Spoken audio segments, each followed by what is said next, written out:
पाकिस्तान की पहली लड़की जो चली थी अफ्रीका के जंगलों को एक्सप्लोर करके मुख्तलिफ चैलेंजेस करने। इस सफर में आपको दिखाऊंगी कि किस तरह इथोपिया के लोग मुझे ट्रीट करते हैं, कौन कौन सी मुश्किलात मुझे फेस करना पड़ी और किस तरह एक छोटी सी गलती की वजह से अफ्रीका के कौन सो ट्राइब में मैं जाके फंस गई। क्योंकि आप देख सकते हैं कि हर बंदा यहाँ शराब पी रहा है। ए बंदा मेरे को फेसबुक आईडी मांग रहा है। हेलो डंडे जो उनको जो कुछ मिल रहा था उठा के पहले इन लोगों ने हमें मारा, एंड पे हम पे गंदा पानी गिरा दिया।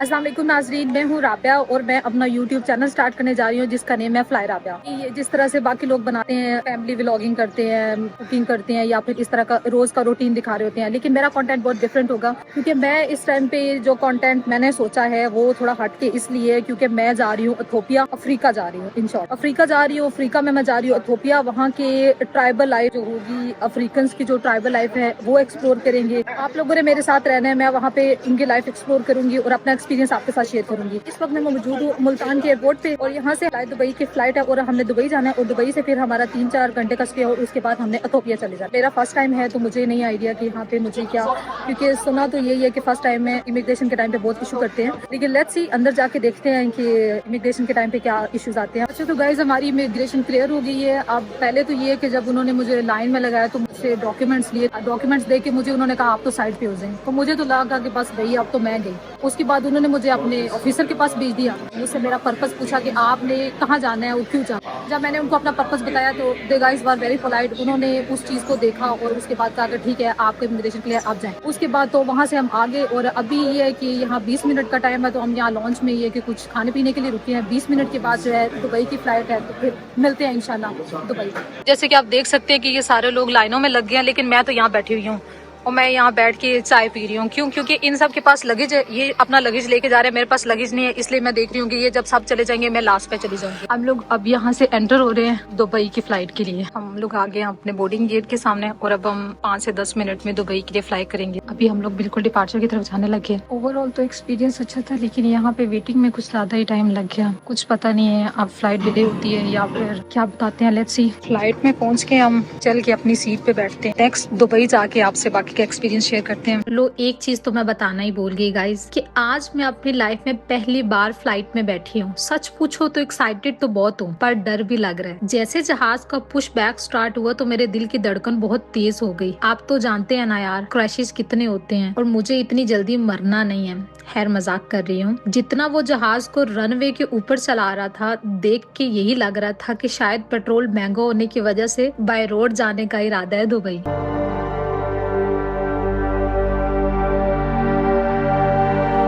अभी हम दुबई की फ्लाइट हमने छोड़ी और अभी हम नेक्स्ट फ्लाइट के लिए जाना है। हमारे पास सिर्फ 20 मिनट है क्योंकि हमारी पिछली फ्लाइट लेट कर दी, उसकी वजह से हम न्यू फ्लाइट, आप देखें कि अगर तो हम 20 मिनट में पहुंच गए तो ठीक है, अदरवाइज हमारी न्यू फ्लाइट जो है वो रह जाएगी। दुबई एयरपोर्ट के टर्मिनल के अंदर पहुंचते ही मुझे पता चला कि मेरे पास सिर्फ 5 मिनट बाकी है। क्योंकि लास्ट कॉल चल रही थी तो जल्दी जल्दी से मैंने सोचा कि बाकी अपने गेट की तरफ पहुंचूं, लेकिन मुझे अपने गेट का पता ही नहीं था। लेकिन लकीली मैंने जैसे सिक्योरिटी चेक पॉइंट क्रॉस किया तो आगे एयरलाइन का अमला खड़ा था। उन्होंने मुझे बताया कि हम सिर्फ आप लोगों की ही वेट में हैं। डेफिनेटली हमारी फ्लाइट का कनेक्शन था, तो यहाँ एक बात अच्छी होगी कि उनको हमारा पहले से ही पता था कि हम किस फ्लाइट से आ रहे हैं, तो ऑलरेडी यहाँ पे खड़े होके हमारा वेट कर रहे थे। जैसे हम यहाँ पहुँचे वो हमें अपने साथ लेके आगे बस की तरफ ले गए। काफी एफर्ट के बाद, जो कि लग तो नहीं रहा था कि हम लोग आके यहाँ पे बैठ जाएंगे 20 मिनट में सारी चीजें कवर करना, क्योंकि पिछली फ्लाइट की कुछ दिक्कत की वजह से हम लोग ये वाला टाइम जो है ना कवर करना बहुत मुश्किल था, लेकिन फिर भी जो है ना हम लोगों ने, क्योंकि वहाँ पे ऑलरेडी क्रू था जिसने हमें रिसीव करके तो यहाँ पे ले आए, तो उस वजह से ये आप समझे के टाइम की बचत होती है। गाइस करते तो जलील बड़ा वेट कराया इन लोगों ने। फाइनली बस चाली पड़ी है, अब देखते हैं अदीस बाबा की तरफ जा रहे हैं। दुबई एयरपोर्ट के अंदर थोड़ा सा सिक्योरिटी को लेके यहाँ पे वीडियोस बनाने में मसला करते हैं। ये बात तो मुझे पहले से पता थी, लेकिन इस दफा तो कुछ ज्यादा ही सख्ती है। मैंने जैसे यहाँ पे वीडियो बनाने की कोशिश की थी उन्होंने मुझे फौरन से रोक दिया था। खैर अब मैं जहाज के पास आ गई हूँ और बाहर धूप की शिद्दत बहुत ज्यादा है, गर्मी झुलसा देने वाली है। और मैं सोच रही हूँ कि अगर यहाँ पे इतनी गर्मी है तो पता नहीं अफ्रीका में क्या ही हाल होगा। खैर लेट्स सी, वहाँ जाके देखते हैं। खैर आगे मैं फ्लाइट के अंदर जा रही हूँ और मुझे फिलहाल ये भी नहीं पता कि मेरी सीट कौन सी है, क्योंकि नंबरों वाला बड़ा जमजेला होता है सीट ढूंढने वाला। खैर अंदर जाके देखते हैं, उम्मीद तो है मैं सीट आसानी से ढूंढ लूंगी। अब एक तरफ ये मेरे साथ अफ्रीका के ही सारे लोग हैं, अब बंदा इनसे क्या ही पूछे, इनको खुद अपनी सीट का कुछ नहीं पता होता।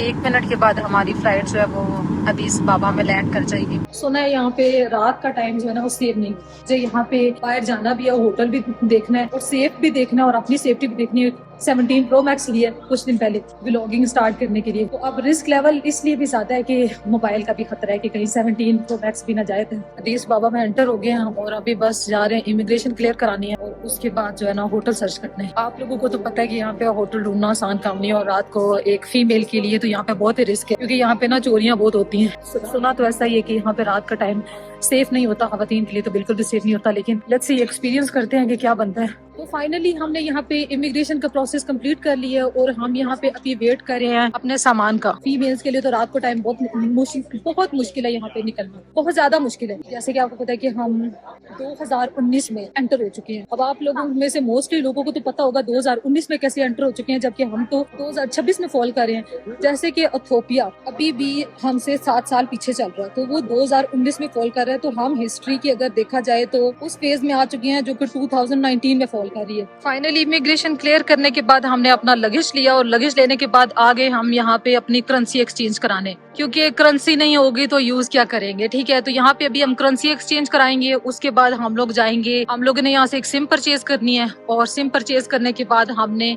करनी है करेंसी एक्सचेंज, जो कि हम डॉलर को करेंगे।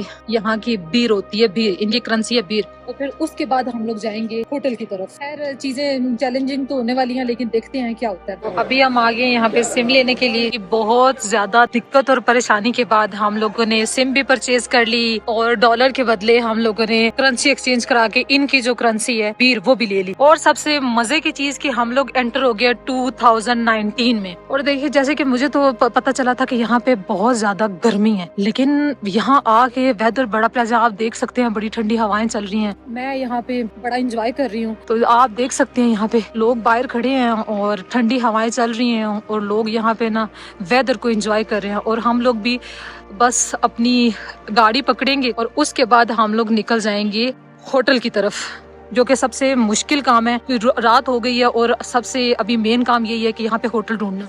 सुना है यहाँ पे स्नैचेस भी बड़े हैं। बीइंग अ गर्ल मेरे लिए ये आसान नहीं है, लेकिन एक चीज मैंने सोची है तो मुझे अब उसको करना है, तो बस इसलिए मैं तो कॉन्फिडेंट हूँ। इथियोपिया एक लैंड लॉक कंट्री है, यानी इसको कोई भी समुद्र नहीं लगता। इथियोपिया के बारे में सबसे इंटरेस्टिंग बात बताऊं तो ये कि कॉलोनाइजेशन के दौर में भी किसी कॉलोनी का हिस्सा नहीं बना, यानी आज तक यहाँ पे किसी भी और कंट्री ने हुकूमत नहीं की। और सबसे मजे की बात अगर मैं आपको बताऊं तो शायद आपका सुन के दिल खुश हो जाएगा कि हजरत बिलाल हबशी रज़ी अल्लाह ताला अन्हु का ताल्लुक भी यहाँ से ही था। इथियोपिया का सबसे पुराना नाम हबशा भी है। फाइनली सिम ले लिया हमने यहाँ से, जो कि हमें मिली है $15 की, जो कि पाकिस्तानी कॉस्ट बनती है 4400-4500। उस सिम में आपने एक चीज लाजमी देखनी है कि अनलिमिटेड होनी चाहिए, क्योंकि यहाँ पे ये वाला स्कैम भी होता है, बोलते हैं अनलिमिटेड है, होता नहीं है। बाकी हमने अनलिमिटेड सिम ले ली है, जो कि हमें $15 की पड़ी है, पाकिस्तानी 4400 से 4500। ये मेरा ग्रुप खड़ा है और ये बाकी हम लोग जा रहे हैं और अब बस होटल के लिए हम लोग निकल रहे हैं और बाकी देखते हैं आगे क्या होता है। रात के इस वक्त 12 बज रहे हैं और हमें अभी तक कोई कैब नहीं मिल रही। ये हमारा सामान पड़ा है और हम यहाँ वेट कर रहे हैं। वेट करने के अलावा कोई भी हमारे पास अदर ऑप्शन नहीं है, क्योंकि कोई ड्राइवर भी अवेलेबल नहीं है इस टाइम। आप में से ऐसा तो कोई भी नहीं चाहता होगा कि हमारी तरह यहाँ रोडों पे बैठे, तो खैर हम तो बैठे हैं। आप अपना जो है ना इंतजाम पहले करके आए तो बेटर है। अच्छा, एक और चीज कि आपने ये माइंड में रखना है कि अगर आप कोई अदर कंट्री विजिट कर रहे हैं लाइक यूके, यूएसए, पेरिस वगैरह, तो ठीक है, वहाँ तो ये चीजें नॉर्मल है। आपने यू राइड की हो जाएगी। मेरी आवाज आपको फूली फूली सी लग रही होगी, सांस फूली लग रही है, क्योंकि हम काफी देर से ना चल रहे हैं, क्योंकि हमें कोई राइड नहीं मिली। तो बात करने का मकसद ये था कि अभी हम लोग होटल तक पैदल जा रहे हैं। पहली बात तो ये होटल भी डिसाइडेड नहीं है, होटल भी जाके ढूंढना है। और दूसरी मेन चीज की हमने बहुत ट्राई की राइड मिल जाए, काफी एप्स ट्राई की, लेकिन कोई ड्राइवर ना अवेलेबल होने की वजह से यहाँ से हम अपने सामान उठा के तो हम खुद ही जा रहे हैं। ट्रैवल व्लॉगर बनने का सोच रहे हैं तो ये माइंड में आपने रखना है कि ये आपकी जर्नी का पार्ट हो सकता है। यहाँ पे अफ्रीकन यूनियन का हेडक्वार्टर है, जिसकी वजह से आपको अक्सर यहाँ पे दूसरे कंट्रीज के डिप्लोमेट्स, प्रेसिडेंट वगैरह आते दिखाई देंगे जब भी इनकी कॉन्फ्रेंस हो। सेम वही सीन आज हुआ कि आज यहाँ पे एक अफ्रीकन यूनियन की कॉन्फ्रेंस थी, जिसकी वजह से मुख्तलिफ ममालिक के लोग यहाँ पे आ रहे थे। तो इनके आने की वजह से उन्होंने सारे रोड ब्लॉक किए हुए थे। यही वजह थी कि हमें सिर्फ पैदल चल के आना पड़ा, कोई किस्म की राइड नहीं मिली।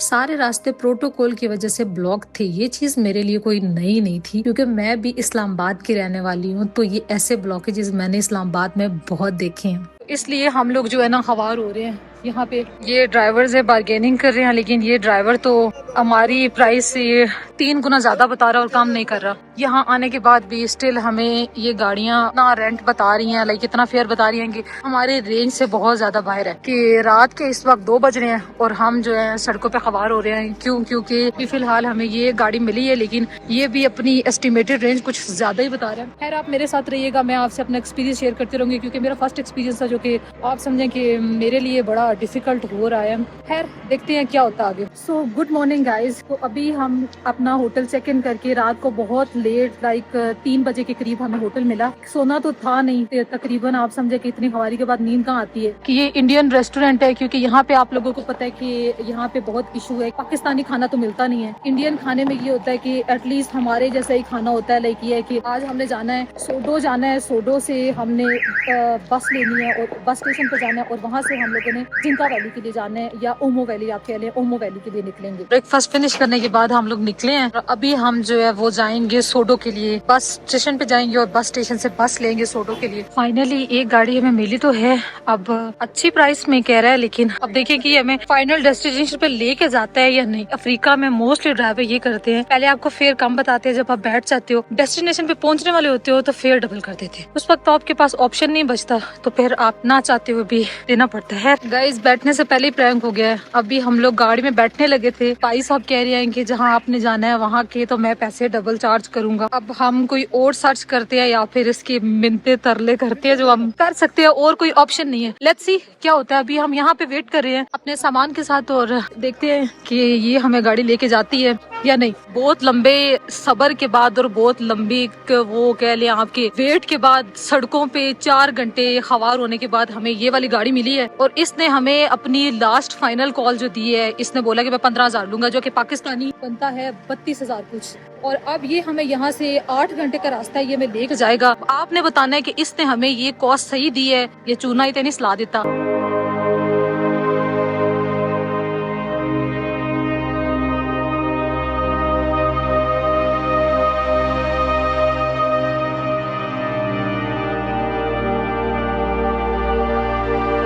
अच्छा इस वक्त हम लोग कॉफी पीने के लिए बैठे थे। कॉफी की इजाद इथोपिया से हुई थी और तकरीबन तो आप लोग कैफेज में जाते हो तो एक मिक्स बनी हुई आपको कॉफी मिल जाती है, लेकिन आप लोगों को नहीं पता होता कि क्या इससे बनी है क्या कुछ। लेकिन यहाँ पे हमारे सामने हम कॉफी पीने आए हैं और यहाँ पे ये बीबी हमारे लिए हमारे सामने पहले इसको मिक्स करेगी, उसके बाद फ्राई करेगी और उसके बाद हमारे लिए कॉफी रेडी करके तो उसके बाद हमें देगी। किस किस को भी यहाँ की कॉफी पीनी है। अच्छा ये मुझसे पूछ रही है कि मैं इसमें शुगर ऐड करूँ, मैंने क्या कर दूँ। अब ये आ गई जो कॉफी उसने मेरे सामने मिक्स की और उसके बाद फ्राई करने के बाद मिक्स करके उसने बनाई।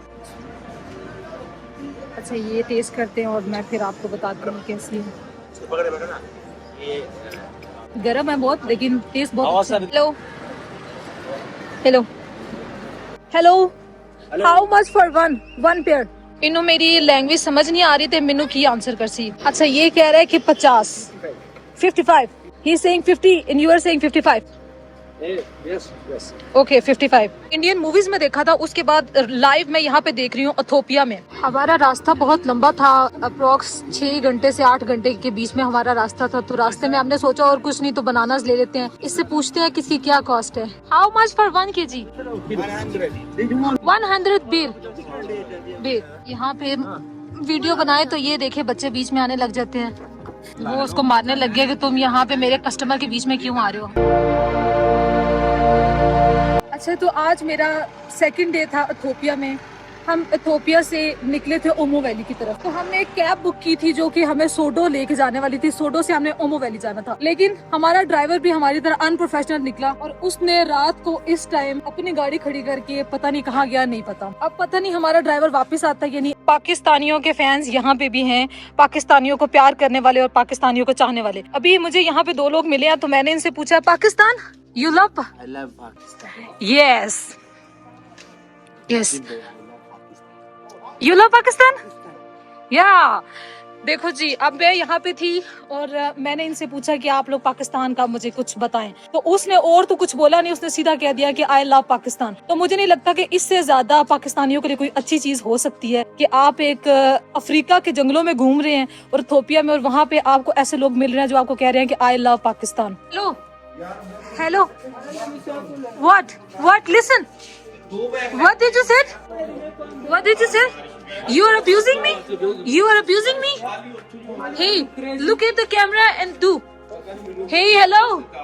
रात के इस टाइम ये बंदा मुझे यहाँ पे खड़े होकर अब्यूज कर रहा है। इसने हमारा सिर्फ एक बैग हमारे रूम में रखा है और उसके बदले ये 1000 बीर मांग रहे हैं। अब मुझे बताएं कि रात के 2 बजे और रूम में चेक इन कर लिया। मैं आपको रूम एक दफा दिखा देती हूँ। ये रूम है, खैर अच्छी कंडीशन में तो नहीं है, लेकिन ये कि ट्रैवल ब्लॉगर की लाइफ ऐसी ही होती है। रेस्ट करेंगे हम 3 से 4 घंटे बस रेस्ट है, उसके बाद हम लोगों ने ओमो वैली के लिए निकल जाना है। बाकी नेक्स्ट मैं अपडेट आपसे शेयर करूंगी, लेकिन यह है कि आप में से अगर कोई ये सोच रहा है कि ट्रैवल व्लॉगर बनना आसान है, तो बहुत प्रॉब्लम, बहुत हर्डल्स आती हैं। तो ये हमारा होटल था, अभी हमने बस चेकआउट किया है और ये हमारा लगेज है और बस अब हम निकलने लगे हैं यहाँ से ओमो वैली के लिए। रात को बहुत लेट होटल मिला था और अब रहना तो था। अब यहाँ से बस हम ओमो वैली के लिए तरफ निकलेंगे और फिर बाकी जो है मैं आपसे शेयर करती रहूंगी। वैसे हर्डल्स काफी हैं, लेकिन ये था कि आज मेरा थर्ड डे स्टार्ट हो गया मेरा। चीजें काफी चैलेंजिंग थी, लेकिन मजा भी आ रहा है और एक्सपीरियंस भी हो रहा है। फाइनली अभी हम अरबा मीन्स पहुंचे हैं और यहाँ पे हमें एक इंडियन रेस्टोरेंट नजर आया तो हम यहाँ आ गए। लेकिन ये इंडियन रेस्टोरेंट से ज्यादा ना मुझे शराब खाना लग रहा है, क्योंकि आप देख सकते हैं कि हर बंदा यहाँ शराब पी रहा है। और यहाँ पे तो पाकिस्तानियों को ऐसा देखा जाता है कि जैसे पता नहीं आप कहीं यूरोप से आ गए हो। आए थे, लेकिन यहाँ पे हमें कुछ मिला नहीं खाने के लिए, इसलिए हम यहाँ से भी जा रहे हैं। ये एक और हमें होटल मिला है, ये भी यहाँ भी यही सीन है, खाने के लिए कुछ नहीं है और उसने पीने में हमें ये दे दिया। तो हम क्योंकि पाकिस्तानी है, इन चीजों को हम लोग छूना तक मुनासिब नहीं समझते। अब ये है कि यहाँ पहले तो एक इंडियन होटल था, हम तो लोकेशन देख के आए थे, लेकिन वो खत्म हो गया, उसकी जगह पे एक लोकल रेस्टोरेंट बन गया। अब हमने इनसे मेन्यू मांगा, मेन्यू तो वैसे होता कोई नहीं है, लेकिन ये है कि यहाँ पे एक क्रिश्चियन था जिसने बताया कि मैं ये चीजें बना के आपको दे सकता हूँ। ट्रस्ट नहीं कर सकते, यहाँ के क्रिश्चियन तो पिग वगैरह ज्यादा खाते हैं, तो हम लोग इस चीज की तरफ जाते नहीं है। तो मैंने वेज को प्रेफर किया है कि वेजिटेबल राइस मैं प्रेफर कर रही हूँ कि वो मेरे लिए रेडी कर दे तो मैं वो खा लूंगी। यहाँ पे सफर खत्म नहीं हुआ, यहाँ पे आप समझे कि एक छोटी सी ब्रेक ली है। अभी भी 250 किलोमीटर रहता है, जो कि 7 से 8 घंटे लगेंगे। मसला इस चीज का नहीं है कि 7 से 8 घंटे, मसला ये है कि यहाँ पे रोड्स नहीं है, गाड़ी नहीं है, और सबसे मेन मसला कि अगर आपने कहीं रुकना है तो आपके पास रेस्टोरेंट भी नहीं है और ना ही होटल, ना आपको रिहाइश सही से मिलती है और ना खाना मिलता है। पाकिस्तानियों के लिए यहाँ तो आप ज्यादा से ज्यादा कोई वेजिटेबल राइस खा सकते हो, इससे ज्यादा और कुछ नहीं है। अब 250 किलोमीटर का हमारा रास्ता, 7 से 8 घंटे लगेंगे, इससे ज्यादा भी लग सकते हैं, इससे कम। फिर उसके बाद हम अपनी फाइनल डेस्टिनेशन जो कि तुर्मी है, जहाँ हमने बेसिकली जाना था, जो कि ट्राइबल एरिया जिसको हमने कवर करना है, तुर्मी पहुंच जाएंगे। ओके, हम ये लोकल रेस्टोरेंट का किचन है जहाँ पे हमने फ्राइड राइस का ऑर्डर दिया था। तो हम देख रहे हैं कि अच्छा यहाँ पे ये हमारे लिए क्या क्या उस वेजिटेबल राइस में क्या क्या ऐड करते हैं। हेलो कुंजू, हेलो, हाय। ये हमारे लिए अभी ये फ्राइड राइस बनाएंगी, चीजें वगैरह उन्होंने कट कर ली हैं। वैसे तो आना अलाउ नहीं है, लेकिन ये बीबी इन्होंने हमें अलाउ कर दिया, तो हम इनके किचन में आ गए। इनके किचन में ना सफाई नहीं है, ये सिर्फ ये वाला किचन नहीं, ऑल ओवर ही, क्योंकि ये पाकिस्तानी है, ये इथोपिया है और पेरिस तो है नहीं। इस रेस्टोरेंट की खुशबू के लिए इन लोगों ने ये लगाया हुआ है। तो हमारा खाना रेडी होके आ गया, फ्राइड राइस। कुछ ऐसे दिखते हैं, है तो टेस्टलेस, क्योंकि ये मसाला वगैरह नहीं खाते ना, इसलिए। इंजरा, ये हमारा जो ड्राइवर था उसने ऑर्डर किया, हम तो खाते नहीं है क्योंकि ये बिल्कुल कच्ची रोटी की तरह होता है।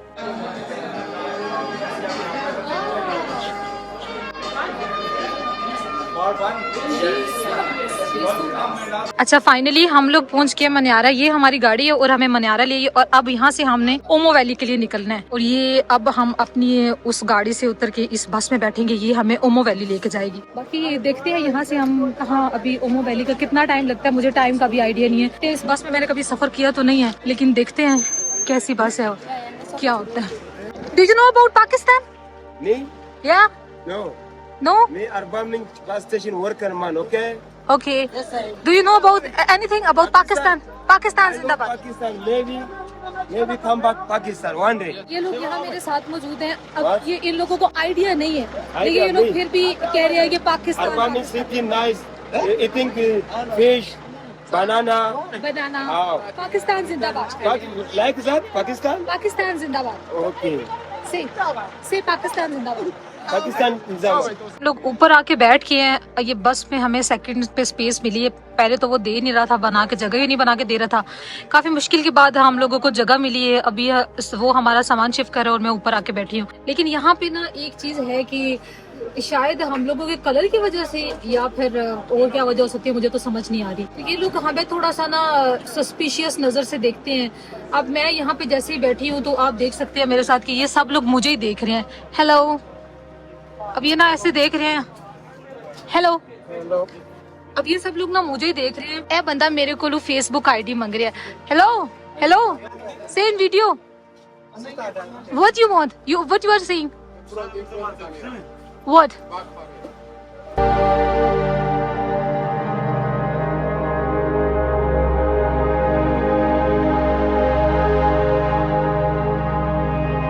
फाइनली हम लोग उतर गए हैं कोंसो वैली में, और कोंसो वैली में हम लोग अपना सामान लेकर बस अभी ये एक होटल हमें बहुत करीब मिल गया और अच्छे मिल गया, तो हम लोग यहाँ पे अभी चेक इन किए। बहुत सही रूम है, ज्यादा अच्छा तो नहीं है। खैर ये है कि वॉशरूम में लाइट कोई नहीं है और पानी नहीं होता यहाँ पे, तो ये लोगों ने ये देखे बकेट भरी हुई है और यहाँ रखी हुई है। मुझे इसकी कॉस्ट पड़ी है $15। पाकिस्तान में $15 का आपको एक बहुत अच्छा रूम मिल जाता है। ये खिड़कियां अगर तो गलती से खुल गई तो यहाँ से मच्छर आएगा। अस्सलाम वालेकुम गाइस, तो अभी हमने अपना होटल चेकआउट कर लिया और मैं होटल के बाहर खड़ी हूँ और हमारे होटल के बिल्कुल साथ आप देख सकते हैं बैंक। मैं तो बाहर निकलते साथ बिल्कुल पहले तो मैं शॉक हो गई कि ये यहाँ पे क्या हो रहा है। फिर मैंने देखा, क्योंकि रात थी, रात को हम देख नहीं सकते कि बैंक था। बेसिकली आप देख सकते हैं कि बैंक ऑफ इथियोपिया यहाँ पे आज, क्योंकि मंडे है तो मंडे वाले दिन यहाँ पे आप समझिए कि सारे लोग अपना एटीएम और जो जो मिलता है मंडे वाले दिन यहाँ आ जाते हैं और आके अपने पैसे निकलवाते हैं ना उधर। Hello, you know about Pakistan? Yeah, Pakistan is great country. No? Oh, thank you thank you. Okay. अभी हम यहाँ पे बैठे हैं और देखें हमें कितना पॉजिटिव रिस्पांस मिला है। मुझे ये लोग पूछते हैं कि आप कहाँ से हो, मैंने कहा पाकिस्तान से। अब ये देखें यहाँ पे ये लड़की मेरे साथ ना वीडियो बना रही है। खैर देखते हैं यहाँ पे एक्चुअली ना हमारे फेसेस और हमारा कॉलम कॉपरेट शायद कलर की वजह से ही होगा, तो हम ना इनको थोड़े डिफरेंट लगते हैं। यू आर कुंजू to Konjurish, you are beautiful. She say you are beautiful. She say I am beautiful. She, yeah. Thank you. Actually ये लोग पाकिस्तानियों से बड़ा प्यार करते हैं। हमें लगता है कि शायद हम पाकिस्तान से बढ़ जाएंगे। ये लोग ना हमारे साथ पिक्चर्स बना के बड़ा खुश होते हैं। आज मेरा 4th डे है यहाँ पे। मेरा एक्सपीरियंस यहाँ पे बहुत अच्छा है। हाँ, हर्डल्स हैं लेकिन ओवरऑल लोग बहुत अच्छे हैं। Hello, you know about Pakistan? यार इसको इतनी आती कोई नहीं है। मैंने इससे पूछा पाकिस्तान, तो इसने मुझे कहा कि हाँ मुझे पाकिस्तान के बारे में थोड़ा पता है। ज्यादा लोग तो नहीं जानते, लेकिन यह कि अच्छा लाइक इनके रिस्पॉन्स हमारे बारे में अच्छे हैं। अच्छा, अभी हम यहाँ पे कोंसो वैली में एंटर हुए हैं। लेकिन आज मैं आपको एक यूनिक टीवी दिखाऊंगी जो कि इथियोपिया में कोंसो वैली में। अच्छा ये देखिए, ये यहाँ से स्टार्ट है, ठीक है? Made in Consosanti. हाँ, made in Konso. Okay Welcome to Consosanti. Okay. Haina, Zebra, Africa, Ethiopia, Conso Waka, Conso House. The End. Welcome to Consosanti. अच्छा ये देखें, ये इस बच्चे ने ये खुद बनाया है। ये होममेड बनी हुई है। काफी चीजें हैं यहाँ पे जो ये मुझे ये कह रहा है ये सब खरीद लो। वैसे मेरे पास इतने बीर है कोई नहीं। अब ये देखें, ये अलग से ये सारी चीजें हैं। चेक करें इसकी ग्लासेस, चेक करें कि ये लोग कितने प्यारे हैं। अब ये बच्चा कितना प्यारा है, ये देखें। एक्चुअली ये पाकिस्तानियों को बड़ा लाइक करते हैं। अभी हम यहाँ पे एक बहुत खूबसूरत लेडी के साथ खड़े हैं। यहाँ पे मैं अभी मौजूद हूँ कोंसो वैली में, और ये मेरे साथ बड़ी प्यारी सी लड़की है। ये अपने और मेरे हाथों का ना कलर कंपैरिजन कर रही है। फिरौन की मम्मी के बारे में तो आपने सुना ही होगा, और अगर मैं यहाँ पे कहूँ कि जिस तरह फिरौन की मम्मी रखी गई थी, इसी तरह यहाँ पे मम्मी बनाने का रिवाज आज भी है, तो यकीनन आपको मेरी बात पे यकीन नहीं आएगा। मैं इस वक्त मौजूद हूँ कोंसो ट्राइब में, और कोंसो ट्राइब में एक बहुत बड़ी कदीम रस्म चली आती है कि जब भी यहाँ किसी बुजुर्ग का इंतकाल होता है तो उसके बाद इस बुजुर्ग को दफनाया या जलाया नहीं जाता, बल्कि इस बुजुर्ग की एक मम्मी बना के उसको प्योरिफिकेशन के लिए यहाँ पे रख लिया जाता है। सेम इसी तरह से मम्मी बनाई जाती है। इसके ऑर्गन्स वगैरह सारे निकाल लिए जाते हैं और फिर इसके ऊपर प्रॉपर कवर अप करके मेडिसिन लगा उसको 9 साल 9 महीने 9 दिन 9 घंटे और 9 मिनट के लिए रख दिया जाता है। और ये इसलिए किया जाता है ताकि इनकी रसूमात को पूरा किया जा सके। अब इस दौरान जो इनकी कम्युनिटी होती है उसका एक न्यू चीफ सेलेक्ट होता है और इनकी जो कम्युनिटी होती है उसके साइड पे आप देख सकते हैं इन्होंने दीवार बनाई हुई है। और ये दीवार इन्होंने इसलिए बनाई हुई है ताकि कोई भी एनिमी इनके ऊपर अटैक ना कर सके। वैसे तो अफ्रीका में जितने भी ट्राइब हैं खुले जंगलों में रहते हैं, लेकिन ये वाहिद कौनसो ट्राइब है जो दुश्मन से डरते हुए एक वॉल के अंदर अपने घर बना के रहते हैं। ये देखिए एक ट्राइब है, यहाँ पे ये लोग कपड़ा खुद बनाते हैं। अब ये देखिए ये मफलर वगैरह ये लोग खुद बनाते हैं, मतलब जिस तरह हमारे दर्जी होते हैं ना इस तरह। हेलो, अच्छा ये देखिए ये कपड़ा खुद बना रहा है, ठीक है। ये देखिए बड़ा लंबा प्रोसीजर है, ये यहाँ से कहीं से ला के तो ये सारा खुद बना रहा है। और ये अभी ना एक पूरा जिस तरह आप कह लें बड़ी शॉल टाइप कोई चादर बन रही है, ये देखें। What? Gift for the video. मैंने एक जगह पे खड़े होकर वीडियो बनाई और ये मुझे कह रहा है कि मैं वहाँ पे खड़ा था तो तुमने वहाँ पे खड़े होकर वीडियो बनाई तो मुझे उसके पैसे दो। गाइस मुझे समझ नहीं आ रही मैं अब इसको क्या बोलूं। No photo. No no guys ये तो यहाँ पे समझे कि आपकी बहन पे हमला हो रहा है। ये कह रहे हैं कि अगर आपने पैसे नहीं दिए ना तो यार मेरा बैग छीनने के या मुझे ले जाएंगे। जी मुझे क्या दे रही है, मैंगो दे रही है मुझे, कह रही है मैंगो खाओ। ये बच्ची ना मुझे मैंगो दे रही है, ये देखिए ये बच्ची ने मुझे मैंगो दिए हैं, मुझे कह रही है मैंगो खा लो। अच्छा ये हम यहाँ पे एंटर हुए हैं, ये इनकी जिस दरख्त के सामने खड़े हैं ये आपको ऐसे ही कुछ दरख्त लग रहा होगा लेकिन बेसिकली ये जनरेशन पूल है। जनरेशन पूल किस तरह से है ये हम क्योंकि यहाँ पे देखे जब भी कोई चीफ यहाँ पे आप बनाया जाता है या आप समझे अपॉइंट होता है तो वो 18 साल सर्व करता है। एक चीफ के 18 साल कंप्लीट होते हैं तो नेक्स्ट चीफ जो आता है जाता है जंगल में, वहाँ से एक दरख्त एक शाख काट के लाता है और ला के यहाँ पे गाड़ देता है। इसी तरह हर एक चीफ 18 साल सर्व करने के बाद यहाँ पे एक जंगल से लाता है शाख और सेम एज इट इज यहाँ पे ला के गाड़ देते हैं। एक काफी यहाँ पे आप देखे छोटी बड़ी आपको शाखें मिल जाएंगी जो आप समझेंगे जिस तरह से जो चीफ यहाँ पे अपॉइंट होता गया उसने वो यहाँ पे एक एक वो लगाते गए। जैसे ही मैं कबीले वालों के घर में एंटर हुई तो मैं हैरान हो गई इन लोगों का रिएक्शन देख के। कुछ ने स्ट्रिक उठा ली मुझे मारने के लिए और जिसके हाथ में जो चीज आई सब ले दौड़े। देखिए पैसे थोड़े हैं, मैं मुझे 300 बीर दो या 500 बीर दो, मैं सब आपकी फोटो में जो कोई शांत हो गया। और जब मैंने सोचा कि मैं यहाँ से बाहर निकलती हूँ तो मेरे लिए बाहर निकलना भी मुश्किल और अज़ाब बन गया। उन्होंने अपने दरवाजे बंद कर लिए और मुझे कहा कि आप बाहर नहीं जा सकती जब तक आप अपने सारे पैसे हमें नहीं दे जाती। तो मेरे टूर गाइड वहाँ पे आए, उन्होंने उनको समझाया, उनसे बात की और उनको कुछ पैसे दिए और मेरी जान छूटी। तो अब यहाँ पे आपने ये वाली गलती नहीं करनी किसी के घर जाने वाली बगैर टूर गाइड के। अच्छा अभी हम लोग इनके घरों में गए, इनके घर का हम लोग कहा कि चलो एक व्यू देख लेते हैं। मैंने उसको ये भी बोला कि बीबी मैं तुम्हें पैसे भी दूंगी, उसने कहा तू पैसे नु छड़ तू मेनू बच के जाके दिखा। वो लोग तो हमें तशद्दुद करना शुरू कर दिया, डंडे मारने लग गई, गंदा पानी हम लोग फेंकना शुरू कर दिया। बड़ी मुश्किल से वहाँ से भाग के निकले हम लोग। डंडे जो उनको जो कुछ मिल रहा था उठा के पहले इन लोगों ने हमें मारा, एंड पे हम पे गंदा पानी गिरा दिया। मैं उनको बोल भी रही थी कि रुक जाए मैं आपको बीर दे देती हूँ वो करीब 500 बीर दो 500 बीर दो। और फिर उन्होंने हमें अपने घर से निकाल दिया और मैं वहाँ से निकलते ही मेरी ना तबीयत खराब हो गई। अभी ये था कि मैंने पानी पिए लेकिन वो पानी साफ नहीं था, गंदा पानी तो समझ लें थोड़ा मट्टी वाला था। आप अगर अफ्रीका टूर करने आते हैं कि आपके पास अच्छी अमाउंट होने चाहिए, डॉलर अच्छे होने चाहिए आपके। अगर आपके पास पैसे नहीं है तो यहाँ क्योंकि यहाँ पे कॉस्ट बहुत हाई चार्ज करते हैं। तो हायर किया कि यहाँ पे हमें एक बंदा गाइड करेगा।